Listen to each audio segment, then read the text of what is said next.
வணக்கம். இலங்கை செய்திகளுக்காக நான் ஹரிணி. முதலில் தலைப்புச் செய்திகள். ஜனாதிபதி அனுரகுமாரவுக்கு சவால் விடுத்துள்ள சுமந்திரன்.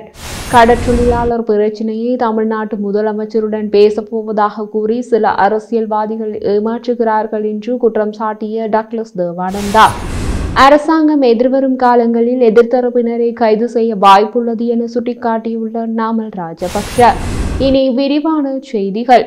ஜனாதிபதி அனுரகுமாரவின் 4 நாள் சீன விஜயத்தின் போது இலங்கைக்கு பாரிய முதலீடு கிடைத்துள்ளது அறிவிக்கப்பட்டுள்ளது. ஹம்பாந்தோட்டையில் புதிய எண்ணெய் சுத்திகரிப்பு நிலையத்தை நிர்மாணிப்பதற்கான ஒப்பந்தம் இலங்கையின் எரிசக்தி அமைச்சுக்கும் சீனாவின் சீனபக் நிறுவனத்திற்கும் இடையில் இன்று காலை கைச்சாத்திடப்பட்டது. முன்னணி சர்வதேச பெட்ரோலிய நிறுவனமான சீனபக் $3.7 பில்லியன் அந்நிய நேரடி முதலீட்டில் இலங்கையில் சுத்திகரிப்பு நிலையத்தை அமைக்கவுள்ளது. கட்டப்பட உள்ள இந்த சுத்திகரிப்பு நிலையத்தை 2 லட்சம் பீப்பாய் எண்ணெய் கொள்ளளவை கொண்டுள்ளது. இதில் அதிக அளவு ஏற்றுமதி செய்ய திட்டமிடப்பட்டுள்ளது. சீனாவிடமிருந்து இலங்கைக்கு கிடைத்துள்ள இந்த பாரிய முதலீடு நாட்டின் பொருளாதார வளர்ச்சிக்கு பங்களிக்கும். இதன் பலன்கள் முழு இலங்கை மக்களுக்கு மிக விரைவில் கிடைக்கும் என்று தெரிவிக்கப்பட்டுள்ளது. ஐக்கிய தேசிய கட்சியுடன் பேச்சுவார்த்தையை தொடங்குவதற்கான முன்மொழிவுக்கு தேசிய மக்கள் சக்தியின் செயற்குழு இன்று அங்கீகாரம் வழங்கியதாக அதன் பொதுச் செயலாளர் ரஞ்சித் மெத்தும பண்டார தெரிவித்தார். கட்சியின் நிர்வாக குழுவினால் எடுக்கப்பட்ட தீர்மானம் செயற்குழுவால் அங்கீகரிக்கப்பட்டதாக மெத்தும பண்டார தெரிவித்தார். அதே நேரத்தில் தமிழ் கட்சிகளை ஒன்றிணைக்கும் முயற்சி தொடர்பான பேச்சுகளும் நடக்கின்றன. கடந்த நவம்பரில் ஏற்பட்ட வெள்ளப்பெருக்கினால் சேதமடைந்த பயிர்களுக்கான நட்டையீடு இம்மாத இறுதிக்குள் வழங்கப்படும் என விவசாய மற்றும் உழவர் காப்புறுதி சபை விசேட அறிவித்தல் விடுத்துள்ளது. அதன் தலைவர் பேமஸ்ரீ ஜாசியாங்காராட்சி கூறிய போது சுமார் 95% பயிர் சேத மதிப்பீடுகள் நிறைவடைந்துள்ளன. வடக்கு கிழக்கில் உள்ள சில பகுதிகளிலேயே பயிர் சேத மதிப்பீடுகள் நிறைவடையவில்லை. யாழ்ப்பாணம், கிளிநொச்சி, திருகோணமலை மற்றும் மன்னார் போன்ற பகுதிகளில் பயிர் சேத மதிப்பீடுகள் இறுதிக்கட்டத்தில் இருக்கின்றன. உழவர் வளர்ச்சி மையங்களில் இருந்து இறுதி பரிந்துரைக்கப்பட்ட இழப்பீடு ஆவணங்கள் பெறப்பட்ட பின்னர் ஊதிய நிதி வடக்கு கிழக்கு உட்பட அனைத்து விவசாயிகளின் வங்கிக் கணக்கில் வரவு வைக்கப்பட உள்ளது என்று தெரிவித்தார். எதிர்க்கட்சித் தலைவர் சஜித் பிரேமதாச பாதாள உலக செயற்பாடுகளை உடனடியாக ஒழிக்க வேண்டும். வெளிநாடுகளில் இருந்து கொண்டு இலங்கையில் பாதாள உலக செயற்பாடுகளை வழிநடத்தும் நபர்களை நீதியின் முன்னிறுத்துவதற்கு நடவடிக்கை எடுக்க வேண்டும் என்று ஜனாதிபதி அனுரகுமாரவிடம் கோரிக்கை விடுத்துள்ளார். 2025ஆம் ஆண்டின் ஆரம்பத்தில் கடந்த 16 நாட்களில் மாத்திரம் 5 துப்பாக்கி சூடு சம்பவங்கள் பதிவாகியிருப்பது பாரதூரமான நிலைமை என்பதை தான் முதலில் சுட்டிக்காட்டியிருக்கின்றேன். இந்த துப்பாக்கிச் சூட்டில் 5 பேர் உயிரிழந்து மேலும் 4 பேர் காயமடைந்துள்ளனர். போலீஸ் திணைக்கள புள்ளி விபரங்களின்படி வெளிநாடு சென்றுள்ள இலங்கையர்களில் 188 பேருக்கு சர்வதேச சிவப்பு எச்சரிக்கை விடுக்கப்பட்டுள்ளன. இவர்களில் 63 பேர் வெளிநாடுகளில் இருந்து கொண்டு இலங்கையில் பாதாள உலக செயற்பாடுகளை மேற்கொண்டு வருவதுடன் கொலை, கப்பம், மிரட்டல் போன்ற சமூக விரோத செயற்பாடுகளையும் முன்னெடுத்து வருகின்றனர் என்பதும் கண்டறியப்பட்டுள்ளன. இந்த நிலை தொடருமானால் அது சாதாரண மக்களின் வாழ்க்கையை கொண்டு செல்ல முடியாது. நாட்டின் எதிர்க்கட்சிக்கு தலைமை வகிக்கும் நபர் என்ற வகையில் நானும் எனது எதிர்க்கட்சி நாடாளுமன்ற குழுவும் இதற்கு தேவையான ஆதரவை வழங்க தயாராக இருக்கிறோம் என்று கூறியுள்ளார். ஸ்ரீலங்கா பொதுஜன பெரமுனவின் தேசிய அமைப்பாளரும் நாடாளுமன்ற உறுப்பினருமான நாமல் ராஜபக்ஷ அரசாங்கம் தோல்வியடைந்துள்ளது என்பதை மக்கள் நன்கு விளங்கிக் கொண்டுள்ளார்கள் என்று தெரிவித்துள்ளார். அவர் மேலும் தெரிவித்த போது தனது இயலாமையை மறைத்துக் கொள்வதற்கு அரசாங்கம் எதிர்வரும் காலங்களில் எதிர்த்தரப்பினரை கைது செய்யலாம். ஜனாதிபதி அனுரகுமார தேர்தலில் வெற்றி பெறுவதற்காக நடைமுறைக்கு சாத்தியமில்லாத மெட்ரிக் டன் கணக்கிலான வாக்குறுதிகளை மக்களுக்கு வழங்கினார். அந்த வாக்குறுதிகள் இன்று அரசாங்கத்திற்கு எதிராக திரும்பி உள்ளன. தேர்தல் காலத்தில் வழங்கிய வாக்குறுதிகள் அனைத்தையும் நிறைவேற்றுவது சாத்தியமற்றது. இருப்பினும் ஏனைய அரசியல் கட்சிகளை காட்டிலும் தேசிய மக்கள் சக்தி போலியான பல வாக்குறுதிகளை மக்களுக்கு வழங்கியது. பொருளாதார மீட்சிக்காக அரசாங்கத்திடம் எவ்வித திட்டங்களும் அரசாங்கத்திடம் கிடையாது என்பதை மக்கள் அறிந்து கொண்டுள்ளார்கள் என்று தெரிவித்தார்.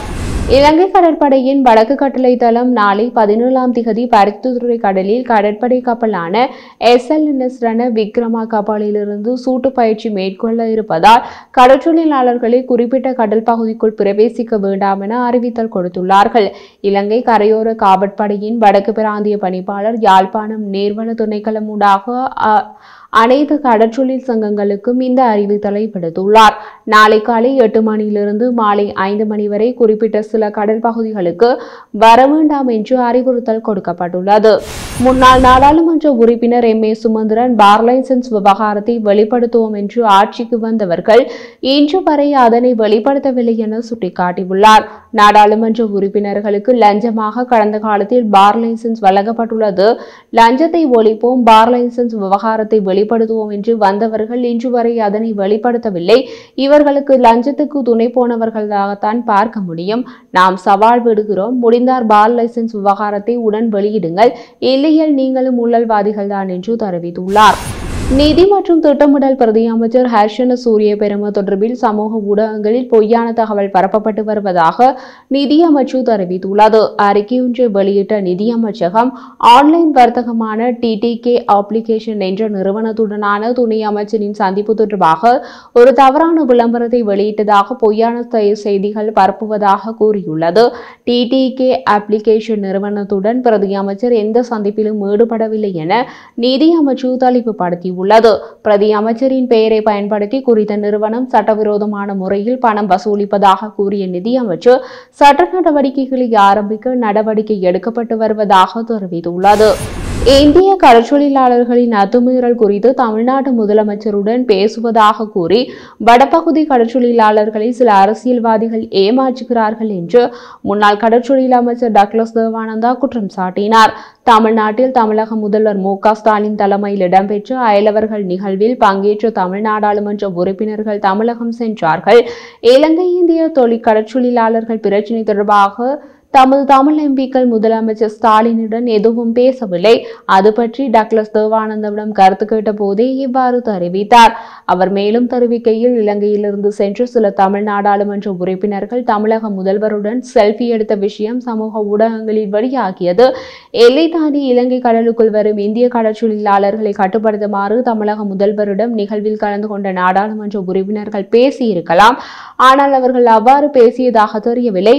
அந்த நிகழ்வில் கலந்து கொண்ட நாடாளுமன்ற உறுப்பினர் ஒருவர் தமிழக முதல்வருடன் பேசுவதற்கு தயாராக இருப்பதாகவும் அதற்காக ஒழுங்குகள் மேற்கொள்ளப்பட்டு வருவதாகவும் தெரிவித்திருந்தார். அவரது கூற்று வடபகுதி கடற்றொழிலாளர்களை ஏமாற்றும் ஒரு நாடகமாக நான் கருதுகிறேன். தமிழ்நாட்டில் தமிழக முதல்வரின் அருகில் அமர்ந்திருக்கும் போது கடற்றொழிலாளர் விவகாரம் தொடர்பில் பேசியிருக்கலாம், அல்லது நிகழ்வு முடிவடைந்த பின் தமிழக ஊடகங்களுக்கு இந்த கடற்றொழில் விவகாரத்தில் உண்மைத்தன்மையை தெரியப்படுத்தியிருக்கலாம். ஆனால் அவர்கள் அவ்வாறு செய்யவில்லை என்று தெரிவித்தார். இலங்கையும் சீனாவும் சமத்துவம், பரஸ்பர நன்மை மற்றும் வெற்றி ஆகிய கொள்கைகளுக்கு இணங்க ஒரு தொகுப்பில் விரிவான சுதந்திர வர்த்தக உடன்படிக்கையை முன்கூட்டியே முடிப்பதற்கு ஒத்துழைத்துள்ளதாக இரு நாடுகளின் கூட்டறிக்கை சுட்டிக்காட்டியுள்ளது. இலங்கையின் தேயிலை, ரத்தினக்கல் மற்றும் ஏனைய தொழில்துறைகளில் ஈடுபடும் சீனா இறக்குமதியாளர்களின் சங்கங்களுடன் உறவுகளை ஏற்படுத்திக் கொள்வதில் இலங்கையின் நிறுவனங்களுக்கு தொடர்ந்து ஆதரவளிக்க தயாராக இருப்பதாக சீனா தெரிவித்துள்ளது. சீனா சர்வதேச இறக்குமதி கண்காட்சி, சீனா இறக்குமதி மற்றும் ஏற்றுமதி கண்காட்சி, சீனா தெற்காசிய கண்காட்சி மற்றும் மின்வர்த்தக தளங்கள் போன்ற கண்காட்சியில் இலங்கையின் பங்கேற்பை இது எளிதாக்கும் என்று அது கூறியது. பல்வேறு வழிகளில் இலங்கையிலிருந்து இறக்குமதியை ஊக்குவிக்க சீனா மேற்கொண்ட முயற்சிக்கு இலங்கை பாராட்டு தெரிவித்தது. பொருளாதாரம் மற்றும் வர்த்தகத்தில் இருதரப்பு ஒத்துழைப்பின் முன்னேற்றம் குறித்து இருதரப்பும் உறுதியுடன் இருப்பதாக தெரிவித்தனர். இலங்கைக்கும் இந்தியாவுக்கும் இடையிலான கூட்டு முயற்சியின் மூலம் நாட்டிற்கு அந்நிய செலாவணியை ஈட்டித்தரும் வகையில் திருகோணமலை டேங்க் பண்ணை பயன்படுத்தப்படும் என மின்சக்தி மற்றும் எரிசக்தி அமைச்சர் பொறியியலாளர் குமார ஜெயக்கொடி தெரிவித்துள்ளார். இரு நாடுகளின் கூட்டு முயற்சியான ட்ரிங்கோ பெட்ரோலியம் டெர்மினல் லிமிடெட் இந்த டேங்கர் அரசாங்கத்தின் மின்சார மற்றும் எரிசக்தி கொள்கைக்கு ஏற்ப பயன்படுத்தப்பட்ட ஏற்பாடு செய்யும் என்று அவர் கூறினார். திருகோணமலை நீர்த்தேக்க பண்ணையில் இடம்பெற்ற ஆய்வின் போது ஊடகங்களுக்கு கருத்து தெரிவித்த அவர், டேங்களில் சிறிய திருத்தங்களை மேற்கொண்டதன் பின்னர் இந்த டேங்களில் எரிபொருளை சேமித்து கப்பல்களுக்கு விநியோகிக்க முடியும் என தெரிவித்தார். பிரிட்டிஷ் காலனித்துவ காலத்தில் கட்டப்பட்ட இந்த டேங்கள் இன்னும் நல்ல நிலையில் உள்ளதால் கப்பல்களுக்கு எரிபொருளை சேமித்து வைக்கும் சேமிப்பு வளமாக உருவாக்கலாம் என்றார். துறைமுகங்கள், போக்குவரத்து மற்றும் சிவில் விமான சேவைகள் அமைச்சுடன் இணைந்து மேற்கொள்ளப்படும் திருகோணமலை துறைமுகத்தை அபிவிருத்தி செய்வதன் மூலம் நாடு அதிக நன்மைகளை பெற்றுக்கொள்ள முடியும் என அவர் குறிப்பிட்டார். நாட்டின் சிறந்த இயற்கை துறைமுகங்களில் ஒன்றான திருகோணமலை துறைமுகத்தை நாட்டு மக்களின் நலனுக்காக பயன்படுத்துவதற்கு இரு அமைச்சுகளும் திட்டமிட்டுள்ளதாக சிவில் விமான சேவைகள் மற்றும் துறைமுக பிரதி அமைச்சர் ஜனித கொடிதுவக்கு தெரிவித்தார்.